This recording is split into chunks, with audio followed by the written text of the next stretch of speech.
While Kyle is getting set up to join into the meeting, I just want to commend the CIP team for the exceptional work that they have completed this summer. They have diligently responded to the feedback collected from the exit poll and provided a comprehensive list and project that I believe the community and the Board of Education will be happy with. This session is crucial, and we identified priorities, we identified the cost, and as we move forward tonight, we really need to determine what is the cost of our project, how we will market the project versus in one proposition or multiple propositions, so that we can be ready to have this voted on August. Our next board meeting in August. And really, I hope you will see that the renderings, which are the general conceptual pictures of the building, show that we really went back to necessity and need and listened to our user groups. So I'm just very thankful for our team, and we'll turn it over to them shortly. I would ask, just because of the fact that we are on Zoom and that we have community members here present, that when you speak, just introduce yourself so that everyone knows who you are and how you're connected to the project. Tonight, I guess we'll hear from SEI, the architectural firm, the cost structure from campus construction. Since the last vote, we have all read every exit poll that came from the vote at the time. We've paid close attention to the requirements and requests of the community. And as Cindy has mentioned, we've had a project team that included all of the technical, external technical teams, the internal team, including members of the Board of Education as well. So tonight, I hope we get a little closer to what the final project will entail. So with that, is it Kyle, are you gonna walk through the different? Yes, I'll share my screen, but PowerPoint is not responding right now, so. Can you send it to John?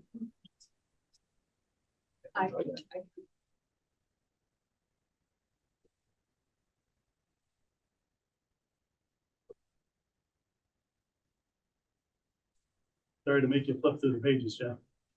No, you're good.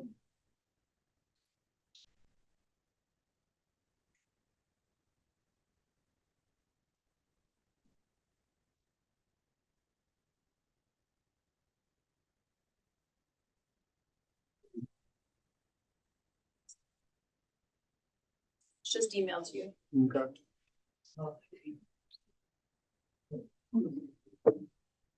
While we are, This is the one that came out. this afternoon, yep. The other thing that we will be hosting a community forum next Wednesday, August 14th from 6:30 to 8:30. We'll be mailing a flyer to all community members to try and maximize attendance and participation. That was the other thing that we clearly heard from our community, is that we have a group of our community that is not on social media. And so to inform them of the process and the cost and what we're proposing, we will be mailing them a letter through Every Door Direct Mailing, and trying to increase attendance and participation in this process. When is that going to go out? Tomorrow or Wednesday. John is working. If you want me to share my screen now. Sure thing. Yes.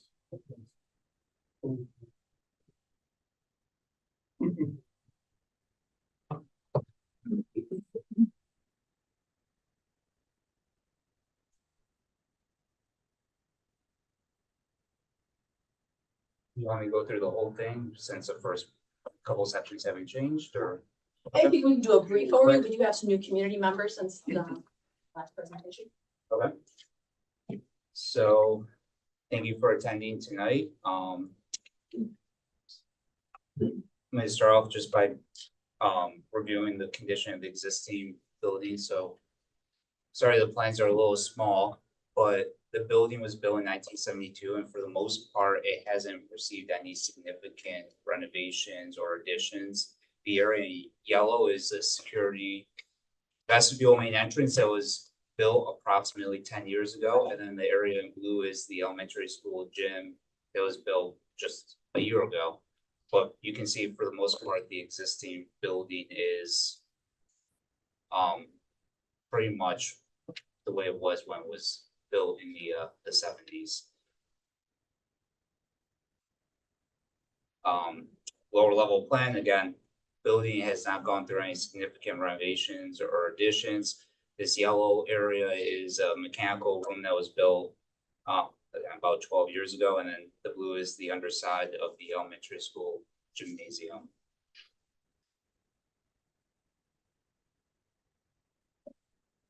So we started off by meeting with stakeholders and faculty members and community members, and started collecting feedback. And the bulk of the feedback that we received was the gym needs to go under significant renovations because mercury flooring is starting to fail, or the mercury flooring is on the government's watch list and needs to be replaced. The CMU walls are starting to fail, and then there's just some underutilized areas around the gym that we could potentially make more efficient.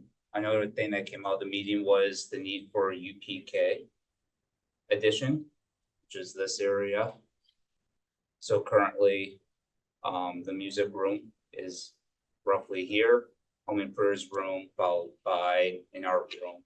So repurposing that area to accommodate 2 new UPK rooms, and then properly sizing the elementary school music room to fit choral risers that can accommodate 70 to 80 students, and a classroom configuration for 20 to 30 students. The elementary art room will also go under some renovations. Currently, the kiln room is located by the elementary school main office, so we're trying to consolidate resources, bring the kiln room closer to the elementary art room, so pottery doesn't have to be transported across the building.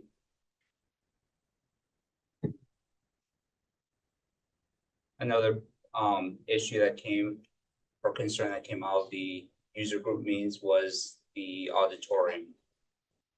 This is the first floor plan. When I go to the next slide, you will see the lower level. But the major concerns with the auditorium was the stage floor is reached the end of its useful life and needs to be replaced. The acoustical shells on the stage also are original to the building. They've reached the end of their useful life. Egress is currently not compliant, and storage is a major concern.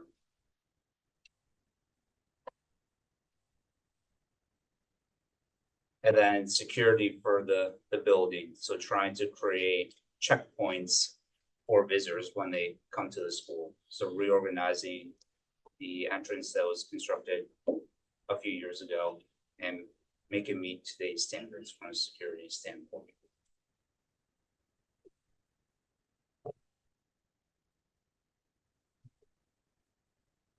So going back to the auditorium, this would be the proposed lower level. And you can see currently back up a few slides. The current configuration has the egress coming around the back walls of the stage and out these stairs to the exterior. This storage room is a 2-story space, so it has shelves that have ladders up to it, so they're trying to maximize the storage for the area. The problem is it's just not an efficient use of space. And this area over here is the same scenario where it's a multi-story room with shelves for storage. So going to the new plan, the concept is separate egress from back of stage area. So there will be an egress corridor that takes you to stairs and out, but that allows for this scene shuffle so that during performances, you don't have equipment and props and costumes potentially blocking the path of egress if there ever was an emergency. It would also give a spot to construct scenes prior to the show, to give a staging area, So really meant to function like a backup house area on a traditional stage or in a traditional auditorium.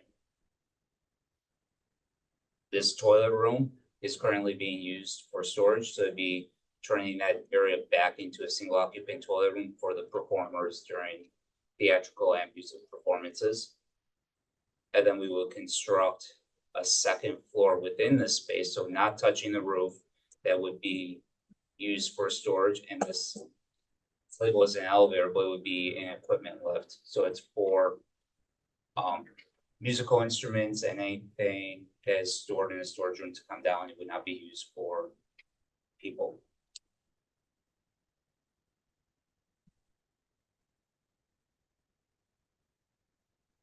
And that storage room would have access off of the music room and the band room.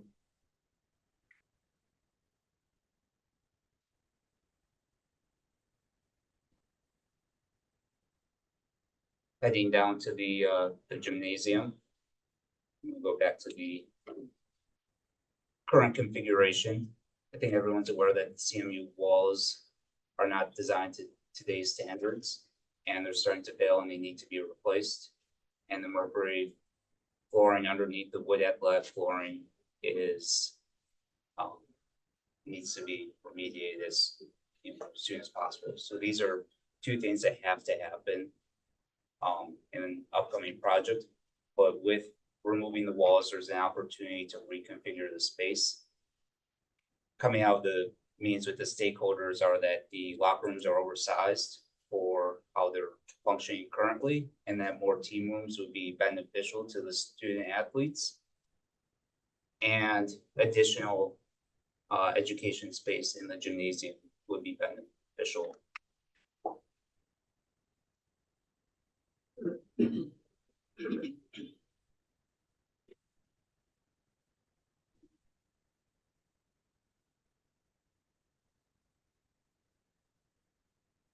To accommodate those requests, the idea is to remove or demo the existing girls' locker room, team room, and that can accommodate a third teaching station. It would not be a competition size court, but it could be used during the day for PE, it could be used after school for recreational purposes. And then you would have two full-size competition courts for JV and varsity practices at night. And then for competitions, you would have the court would rotate and would be similar to how it's configured currently. The only change is the bleachers are on the opposite side of the court. And with this scenario, the bleachers actually accommodate more spectators than what you currently can fit. And we're achieving that by reducing the amount of vertical aisles, and we're adding a few rows of seats to the bleachers. In terms of the locker rooms, they have been reduced in size. Currently, they're not fully utilized, so trying to right size them for the current needs, which allows us to pick up additional teaching space in the gymnasium.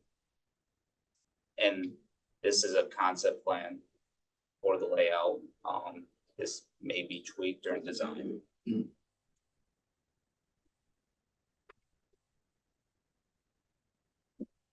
And then the idea was to convert the elementary school, the old elementary school locker rooms into team rooms. So these are cosmetic upgrades only. It's leaving walls as they are today, but replacing flooring finishes, maybe adding tile to the walls, replacing lockers. So it's a cosmetic upgrade only. And in general, the way to read the plans is yellow is sort of a light renovation. This orange color is a more significant renovation, and then red is even more significant. So you can kind of get a sense of the scale of the impact in terms of money required to renovate the space.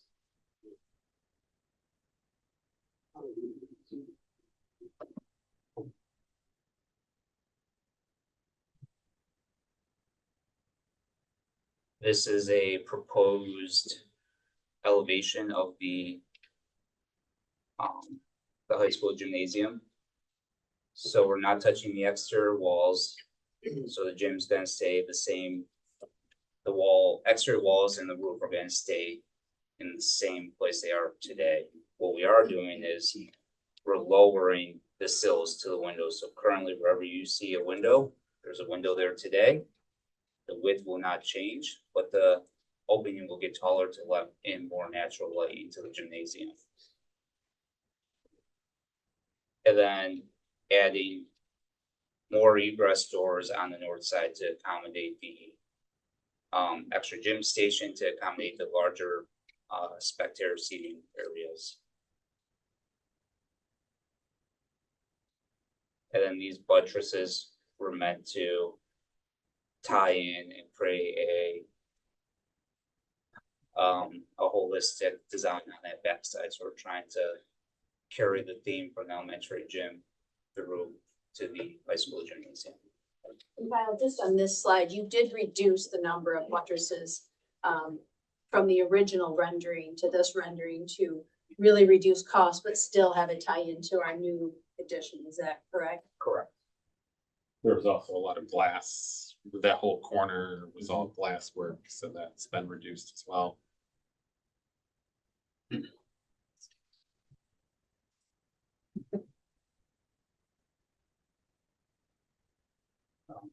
I'm sorry, I'm breezing through these pretty quickly, but this is highlighting the major talking points that came out of our information gathering this spring. So storage, janitor's closet, theatrical curtains, replace the stage floor, replace the acoustical shelves in the auditorium, and increase storage.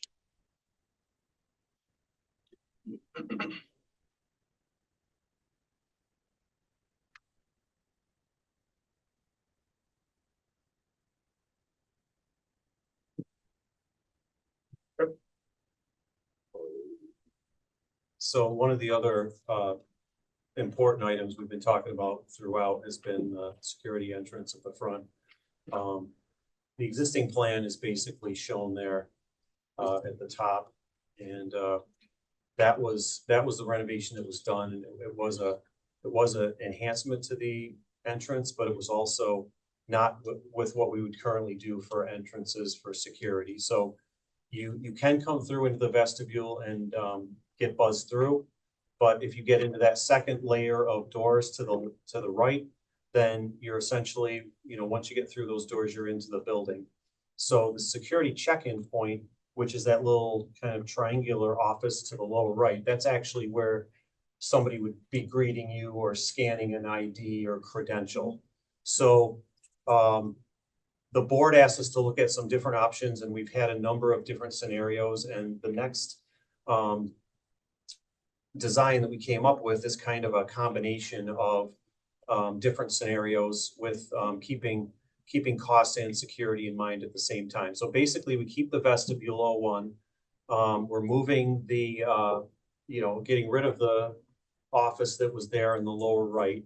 So that's just going to become more lobby space. But the idea is that we set an attendant's office where the current risers are right next to the vestibule. So the advantage to that is you have somebody right there at the point of entrance that can do a security scan or a credential scan right at the vestibule, and those inner doors can be locked. And then once the scan goes through or is verified, those doors can be opened up. So that's the additional layer of security. We would also look at how to protect that entranceway and the glass and so forth. That would be part of the future design. But this does not require any addition. This does not require any major change to the exterior wall. It's just some minor renovations within the space. And then with that leftover spot in the corner at the upper left, we decided to create a small SRO office. So that creates an additional security feature at the front. So that's the current design that we're following through with right now and looking at.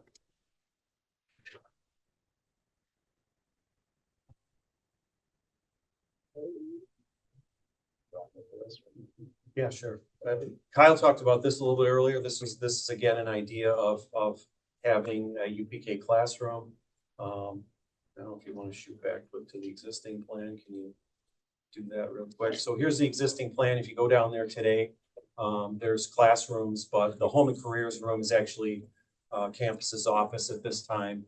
And the advantage that we have down here, if we do want to look at a pre-K option, is that it's separated from a lot of the rest of the spaces in the building, and it also has the bathroom there, so it's a little bit less expensive to create a UPK room because you already have the services there. We just have to renovate those areas. So in the concept plan, if we go with this idea, as Kyle mentioned before, we create a little bit bigger music room that has an additional capacity, the art room, and then 2 UPK rooms. And right there where the bathroom was before, we just renovate to create 2 bathrooms. That's a requirement of the curriculum, so that each UPK room is at the end of the hallway and has its own toilet room associated with each.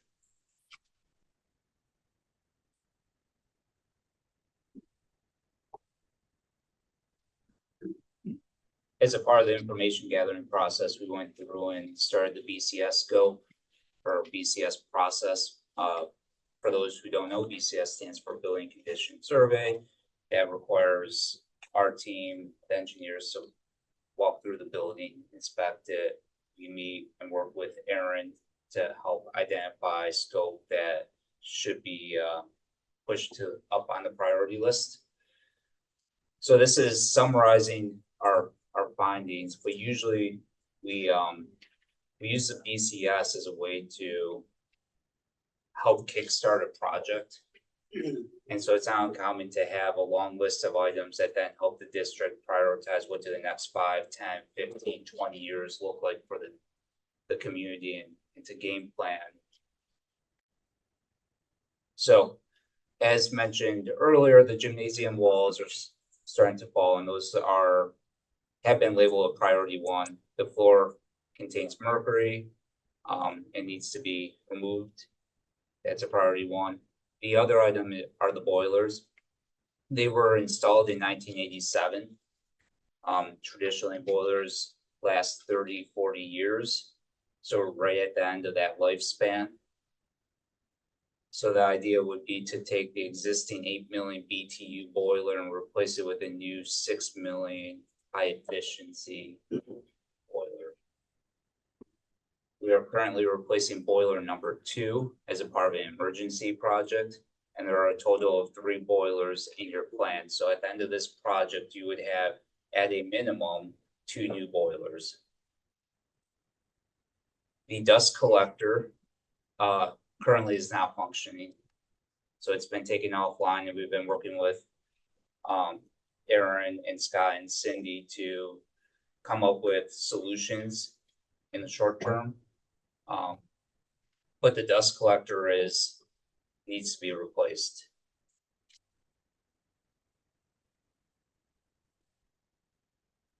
And then items that have been tagged as priority 2 would be mostly MEP items. So we're looking at air handling units for the cafeteria and the auditorium.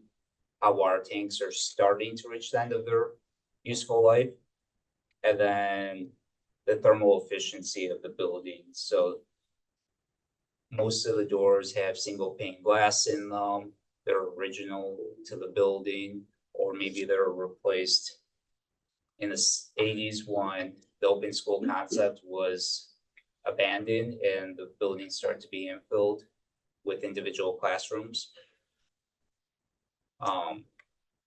But the idea would be to start to tighten up your thermal envelope and reduce the operating cost. And then there are a few spots, not many, where the slab is starting to heave, and usually that's a sign of maybe there's a busted sanitary pipe under the slab that needs to be repaired, and then the slab needs to be poured, and finishes need to be replaced.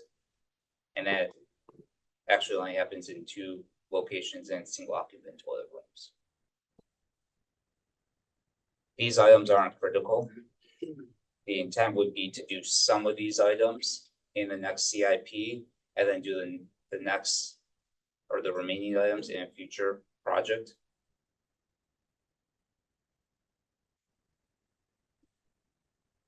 And then the roofs are another item that we're monitoring and are in need of work in the near future.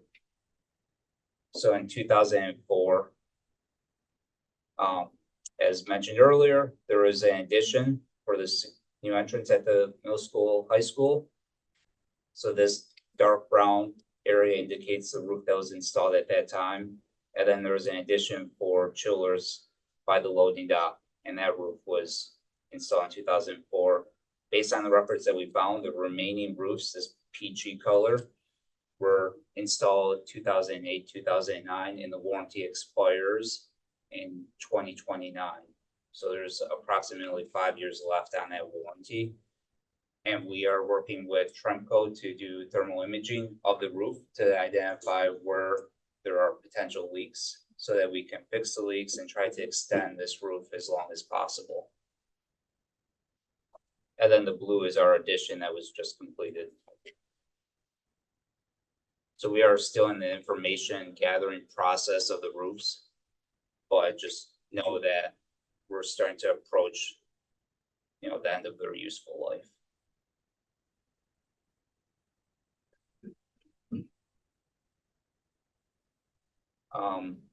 Talked about most of this program scope, why we were reviewing the plans.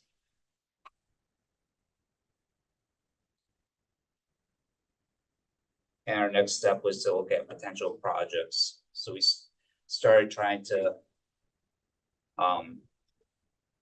break the projects down to different options to understand what the total impact would be on the community. And option one is the all-in option.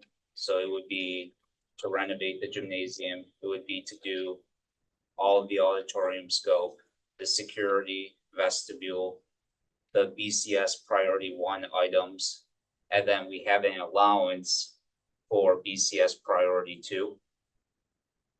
This option also includes some money to do a restoration coating on the high school gymnasium roof. Just to clarify, like when we're going through these options, if there's any confusion about the gymnasium, because I know you saw different slides with different numbers. What happens here is this is the all-in number for the gymnasium. So the plans that you saw where it gets expanded and we renovate the locker rooms and so forth. Some of the previous slides showed some smaller numbers for the gym, and that was just for the priority 1 BCS stuff. So that's why you might have seen something for a lesser number. So this is a combo. Basically, this is an all-in number. The BCS stuff, the walls are the BCS number 1 that we know we need to do the walls, and we know we need to do the floor. So that comes into this 12 million. And then the rest of the 12 million, whatever that BCS 1 was, say it was 5 million. The rest of it is all the other stuff that we are proposing to do at the same time while we do the walls and the floor to enhance program, add more gym space, renovate the locker rooms, increase the seating, all that other stuff. So that's not required. So I just wanted to clarify, that's how we broke it down. So that's why you see some different numbers as we go through.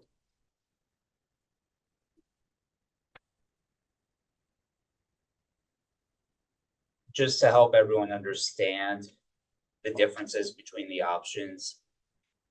This slide is really intended to list out the scope as in the auditorium and in the gymnasium. So these are high level, what are you getting when you do the gym project? So you replace the gym floor, rebuild the walls, you'll get new backboards, a new scoreboard, a new elevator, which I think I failed to mention, bleachers. So this is a very high level list of what would be included in that gym project. And then here's that roofing restoration coating that we were talking about. Up here, you'll see in the next few options, we start to push and pull some of the auditorium scope to reduce the project values. So this was meant to sort of track what scope is in the base project and then what scope would be in an additional proposition.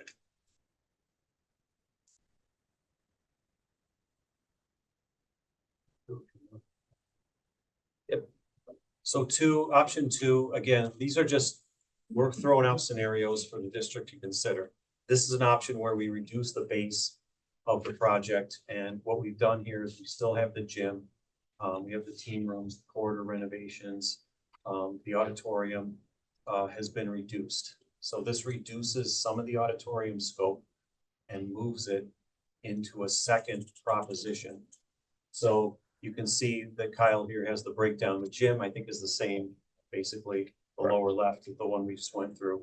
But in this option, we take some of the very high priority items in the auditorium, the stage, the acoustic shells and the curtains, and we put those in the base. And then we put out some of the more expensive items at the auditorium, which is all the renovations to the back of house, the scene shop, the storage room. It's still all in there. It's just some of the more expensive auditorium items are put to a second proposition for the community to decide if they want to do that or not. And that's just, that's just one idea we came up with for option two. So that's the difference. We also structured it this way because we wanted to allow you flexibility in the future. So thinking if we do the stage work as base, that still gives you an opportunity to do the area behind the stage because it has access to exterior walls, it has access to exterior doors. So there's an opportunity to get in there, renovate the area without impacting what we've built in this project. So we're trying to think strategically, how do we phase this if we can't afford it all at once? We go back to the summary of option two. You'll see that's the biggest difference in this one is the auditorium is reduced. You can see significantly in that fourth line item. We still have the secure entrance. We still have the UPK classroom design that we went through. We have also the priority one boiler project and dust collector project. So that's kind of, another scenario of a base project. And then the auditorium items are moved to a second proposition that you would, if this was chosen by the district, this would be decided on vote day by the voters as to whether or not they wanted to go ahead with this auditorium work. And you can see the impact.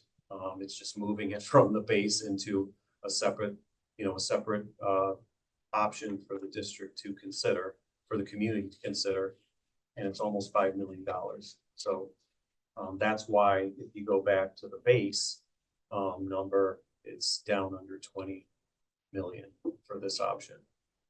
So we're moving the auditorium scope to another proposition here. In addition to moving the auditorium scope, we're moving the BCS priority 2 allowance to the additional proposition.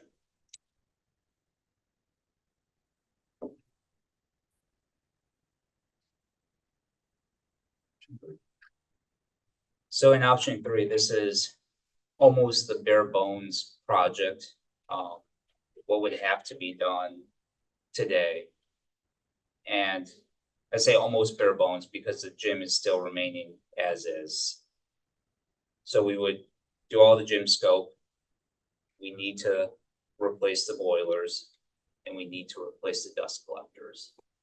That has to happen. All the other scope was deferred to the additional proposition. So the team rooms, which don't need to be done, could be in this additional proposition. The corridor renovations, which I don't think we talked about, but there's humidity issues in the tunnel from the main entrance down to the high school gym that we wanted to address in this corridor renovations number. There's also some finishes, the tunnel to the auditorium to use upgrades. So this number was renovations to almost all of the lower level corridors. All of the auditorium scope would be in this option. The secured main entrance would be in this option, and the UPK classroom renovations would be in this option. So with the auditorium, we took all the scope and we slid it to the additional proposition. Yeah, so if you go back to the base, you just throw the base number on this a couple slides back. So now what we've done with our total is we've created a very small base proposition of about 13.5 million. But we've created a larger proposition two that's, you know, almost 10 million. So it's just another way to look at how to present this to the community in option three.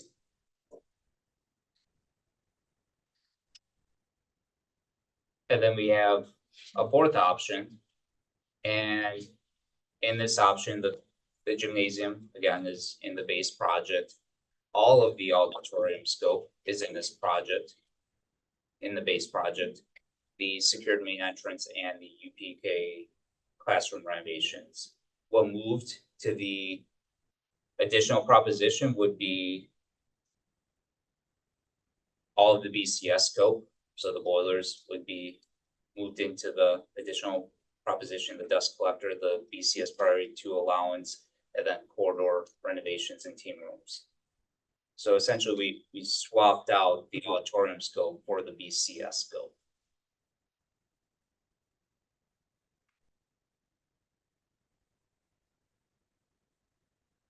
So you can see all the auditorium scope is in the base project over here.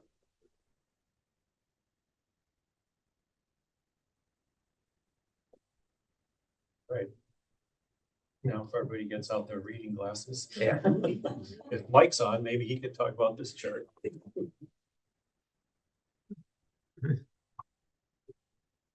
Mike, Scott, is he on? Yes, sorry, I was just trying to turn my my mic off. Okay, so what we're looking at is, I'm gonna be looking at my other screen just because it's a little bit small for me to see, but what we're looking at is the actual increase, and these increases have been requested in the past to kind of give you guys an idea as to what this impact will be on a full value home. You know, we look at it, we break it down, start with $1,000. So what does that increase mean per $1,000? And we look at that from the 23, almost $24 million option right down to the $13.4 million option. To the column to the right is the $150,000 home, full value home. And we worked our way up in $50,000 increments, thinking that it would be easier to for the people who are coming to vote and the taxpayers to see what kind of gauge it would actually mean for them bottom line. So we go from 150 to 200,000 all the way up to 300,000. And you know, this really, the impact and the difficult situation that you guys are in is that you have a low building aid ratio and you're just starting to develop capital reserves to help offset the local share. So, you know, I think that it goes without being said, but, you know, the more capital reserves you have, the less of an impact the project will have on the full value of the homes. So with this, you know, we do, I guess, the very bottom, I'm not sure, does yours have the proposition 3 or option 3, proposition 2? So that really that's bare bones, bringing it down to almost 9.8 million, but I don't believe that's part of it. So we did run scenarios from you know, all the way down at one point in time, 4.8 million, now all the way up to 23.4. So what we'll do is once the total, say, scope and budget is agreed upon, we'll take a harder look at the maximum cost allowances, which really that's going to play a big role here, because we have to look and see, you know, if it is, say, the $24 million project, we have to make sure that the cost, so that the impact per thousand doesn't go up, fall within the available cost allowances. And what I'm talking about is you have a construction maximum cost allowance, and you have an incidental maximum cost allowance. So we look at the scope in total and we see how that aligns with the available cost allowances, and if we need to phase out a project so that we make sure that everything falls within. But the, you know, positive part about it is most of your projects are going to be falling off of the 5-year look back. So, but we'll again take a closer look at that and make sure that we update the multi-year cost allowance calculations and the scope. And after we get done putting a comparison and analysis together between the scope and the available cost allowances, then we project the building aid. After we project the building aid, we turn it over, and Christine, she couldn't join us tonight, but Christine would then pick up and work her magic with the debt service side, trying to make sure that the debt service aligns as best as possible with the building aid, and if there's anything that we can do for smoothing out any, say, blips, just ups and downs in the local share. And again, we work side by side and hand in hand with Scott and Cindy, and on the financing side, and then with campus and SEI on looking at the scope and determining where everything is going to stack up and looking at that scope.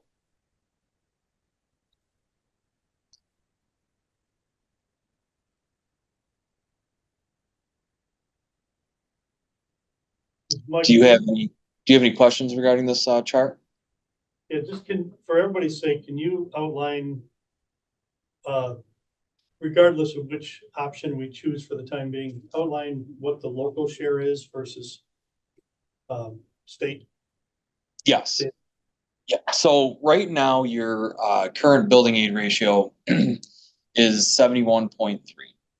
So for every dollar that's spent, the state is going to reimburse the district 71.3 cents. The local share is the difference, that almost 30 cents per dollar. That is the local share. That is where you start looking at your capital reserves. How much of your capital reserves actually covers that 30 cents? That's, your local share per dollar. So the difference between your building aid and your debt service, that gap is the local share.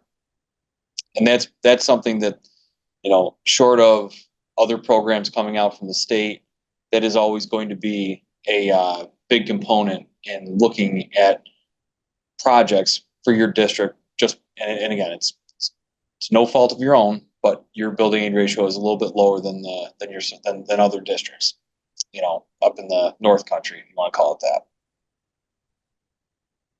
But just to clarify a little bit, for everybody's sake, the local tax impact, for the tax impact for residents on the 150, 200 and $300,000 homes is based off of the local share. Correct? Yes, that is absolutely correct. So what would be the bottom line number on the 23,898,314 for the local share? Right. So roughly 30% of that. And But Mike, give us the Yeah. right number. Mike, I have both of your charts, so if there's one you want me to go to, just let me know.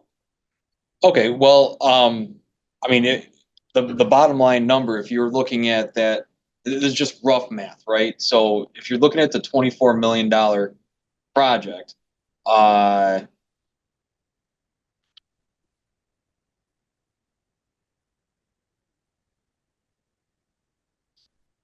Great one. your local share in total that we split across the district would be 6 million, call it 6.9 million.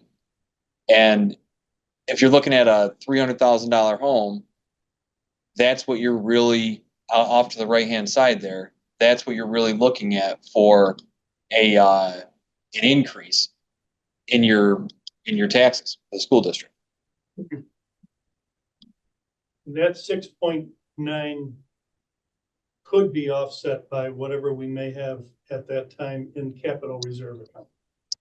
Yes, and if you have capital reserves, the capital reserves that you're going to use have to be in the reserve at the time of the vote. Now, you can do payments in lieu of debt. So if you had, say you fell into some cash one way or another, right? After you finish with your books, you realize, oh, I have an extra $300,000-$400,000. You could utilize that $300,000-$400,000 to pay down your debt service. So But that would be, again, that would be something if you were actually able to do that and you had those available funds. Some districts are able to do that because their building aid exceeds their debt service. Some of that, that rolls in over time. It's not in the reserve, but it is an option. For what we did for these projections, we assumed that you had $711,000 of capital reserves to go into the project. We also build in cushions. So we don't want to assume that every single bit of this project is going to be eligible for building aid. We don't want to paint a picture that's too rosy. So we take a look at that and we say, all right, well, of every dollar that's spent, 97% of it will qualify for building aid. And then we have that 3% cushion that's built in. So in addition to that 71.3, we have another 3% cushion.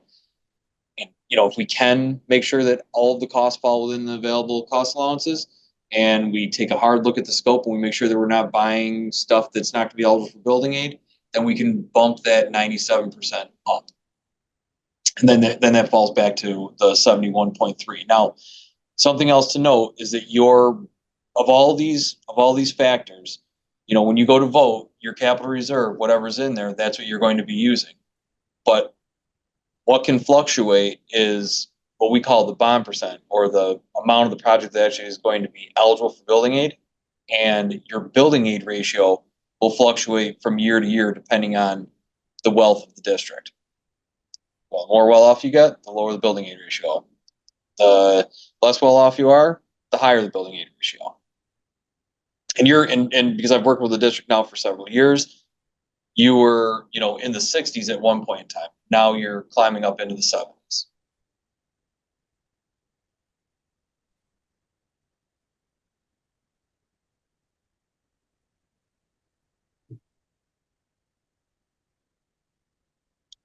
Does that help explain how the local share works? The question of the corridor finishes, I think the 1.4, what's the approximate cost per square foot?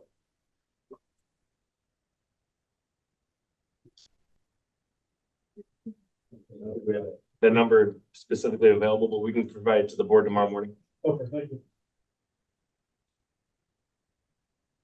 Yeah, but it's difficult for that one because it's a blended number across a number of different areas, and it's probably a heavier cost per square foot in the tunnel and in the auditorium access way, because that's where we're putting the bulk of the dollars, and it's less in the rest of the quarter, which is more finishes. So it would be a blended square foot number if you were to take the number and divide it into this whole square footage. So I thought all the corridor finishes were just in the orange and not associated with the work with the auditorium. The corridor finishes will be. Oh, that one, got it. yeah, And over. Yep. The moisture issues are happening in this larger tunnel. but we can get you some more numbers on that. So it's a higher cost. That's obviously, it's a higher cost associated with the tunnel with the Right, correct. moisture remediation issues.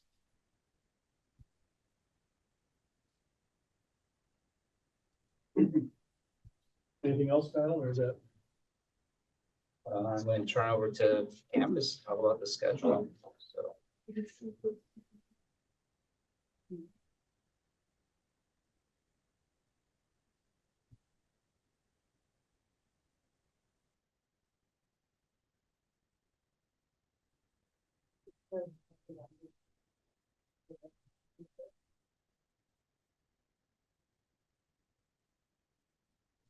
It's in regards to have incentive for energy efficiency upgrades available from New York State and or the federal DOE been considered, for example, will the boilers be something that qualify? That is something that we're currently looking at, Stuart, to see if that is something that they would qualify for. So it'll be certainly significantly higher efficiency than what the current boilers are.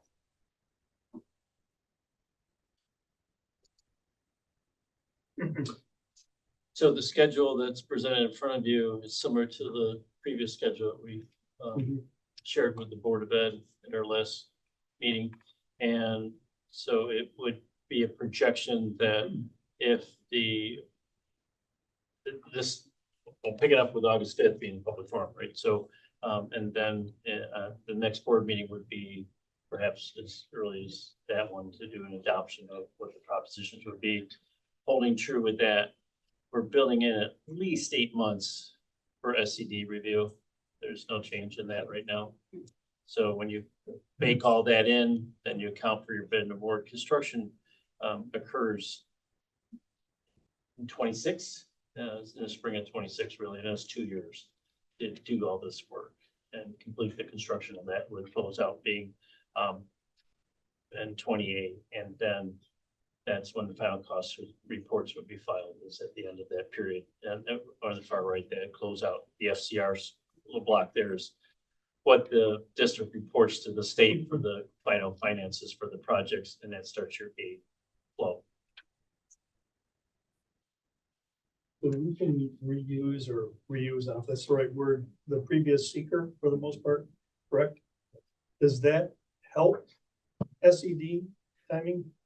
Not really, not in my opinion, it doesn't change that, no, that period of time is once the drawings and specs are finished by the design team and submitted to the state, that's when the calendar starts. And that's when their timing starts for that review.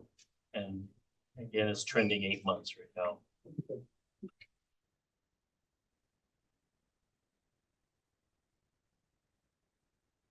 So there, I guess, turn it to everybody for questions. We have some time. Let's start out here. Any questions from those in attendance? One more thing to add to the schedule is August 14th is the next public forum. It's not showing on here. Yeah. 2 weeks from today. So a week from Wednesday. No, sorry, this week. If the- Any questions from?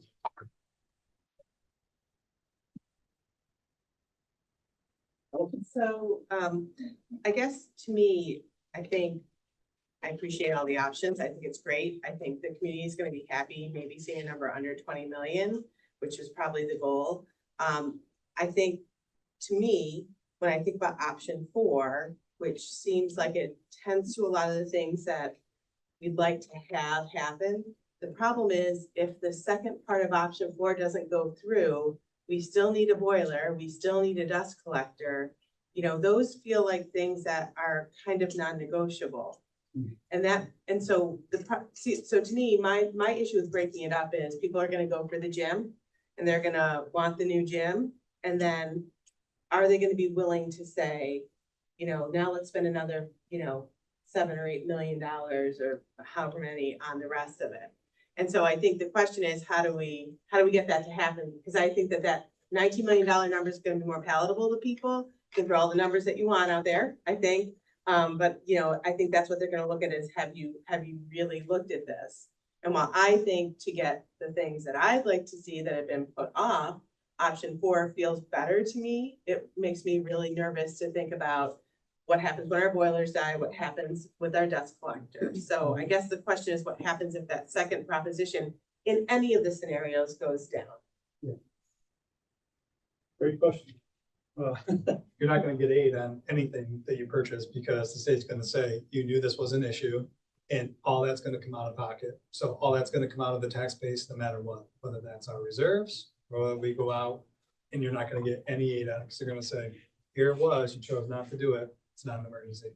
So you're And so saying, looking at the you're fact saying if it gets voted down and we pay for it without a capital No, paying project, we don't get 100%, it. not That's what 31%. Yeah, it's not, we're not gonna be paying, you know, $30,000, $70,000 for it. Right. It's Right. basically like, you knew this wasn't, and say if it fails and then we can't have school, and it's a true emergency, they're gonna say it was in your project. So, I mean, option 4 was kind of like my baby, you know, it's something that I've kind of fought for because I feel as though we keep pushing the scope of work that was supposed to be done in the current capital improvement project for the auditorium was put off. And I just feel like if we keep putting that off and keep putting it off, it's never going to get done. So if we decide to wrap that into the base and say it has to be done, it's up to us to communicate to the public about the second proposal, about the necessity of the work, and that no matter what, like you said, some of those things are going to have to be done, so why wouldn't you?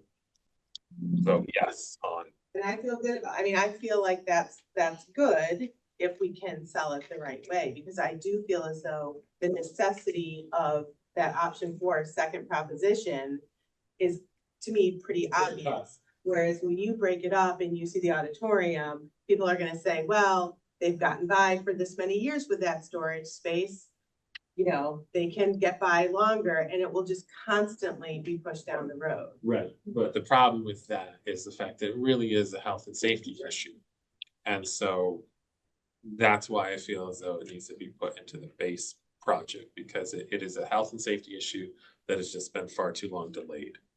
And it is something that people are just like, it doesn't really matter. Because they don't see it. Because they don't see it, doesn't affect them, but. I mean, every single thing that is presented is a priority.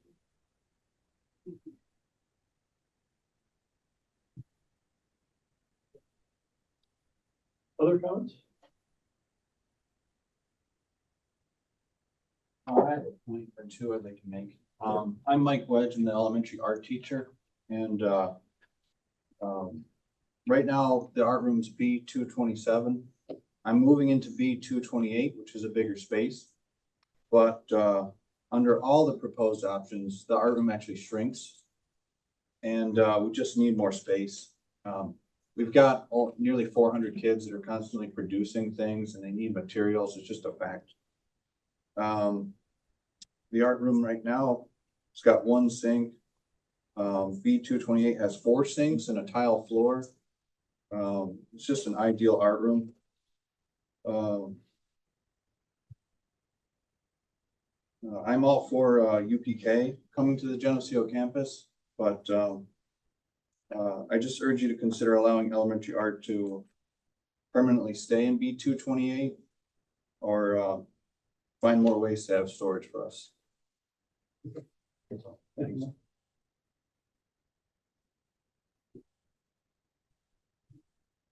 So in the current plan, it looks like the art room has 839 square feet and this is being reduced to 812. It doesn't take into account the kiln room. There are massages we can make to the plan to push walls a little bit each way to pick up square footage. And there are different, like during the design phases, there are different like elements for storage that could be incorporated, things that could, correct, you would work with Mike on that. But Is the there- structural space is shrinking, right? Well, they're saying that there's room to move the UPK walls to expand the square footage of the art room as shown here. That's what you guys are saying, right? Yes, so as we start to dive into the design, get into the nitty gritty, we can shift, maybe this wall shifts a few feet this way and this one shifts a few feet that way to pick up some square footage, but we won't know that until we start diving into how each program operates and what they really need.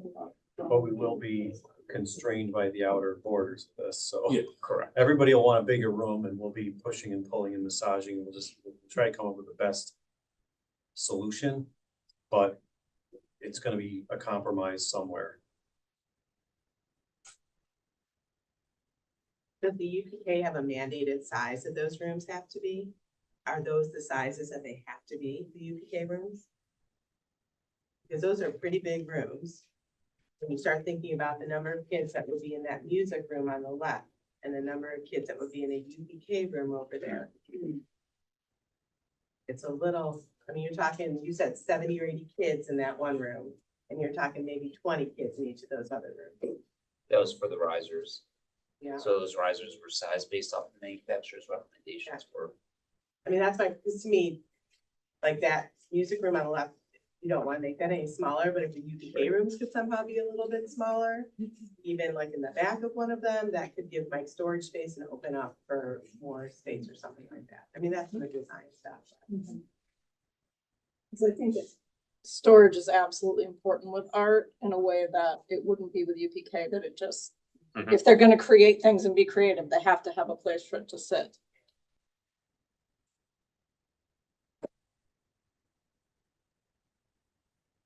And the reason the cost saving of having the 2 UPK on the end is the existing the plumbing. back. Okay.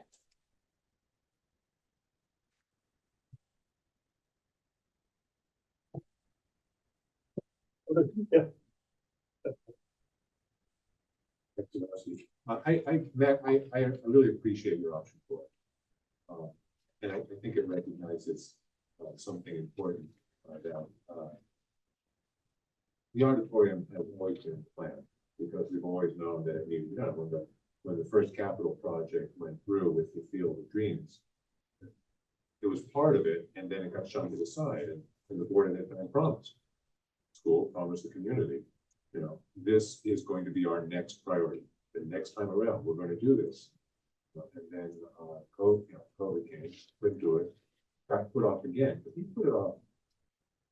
This time, I don't know if it's the second, third, fourth time, put it off. That, just to me personally, that feels like a broken compact in a very important way. I don't know how it would feel to the broader community. But I think it's important to demonstrate we promised we're going to meet this promise, and you're trying to find a way. Allison, I couldn't agree more with you. If you give people an option, what you want to spend, 20 million, or do you want to spend 18 million? Everyone's going to say 18 million. You know, they're framing. But I think it's very tough to frame that and get the necessities and do that. Right? We'll appreciate your effort to do that. thank you. Yes.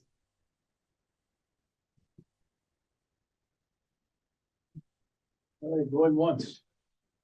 Any others? We will have more sessions. This is not the last. Another session will be on the 14th. And then we will have roadshows and a variety of other discussions throughout the community, but with the goal to try to have some completed answer by the 19th. Okay. Any other comments from the board? Thoughts? I just think if we can have general discussion in the board meeting, but we should have some sort of direction in regards to how we are going to market the project in either one prop or 2 props, and what each of those props consist of, and what that overall project number is. We can't wait for the 19th to make that decision. We have to be voting on that proposition on the 19th. How long do we have to get feedback from the community? Well, we're offering our community workshop, and we've had the public session with the board for the community members to come in, joined. We've offered this session, and then we'll offer the 14th, and then really we need to make a decision. We'll be voting on it for at the 19th board meeting.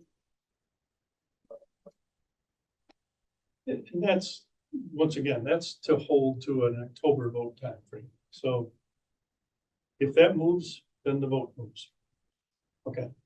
And what that does is align you with that 45-day requirement that I mentioned last time we discussed this, was that you have from the day that the Board of Ed decides, votes on a referendum date, 45 days has to transpire before you can actually have the vote. So if you want to shift, I'm not suggesting you do, but if you shift that date out, then it shifts the vote date out correspondingly. I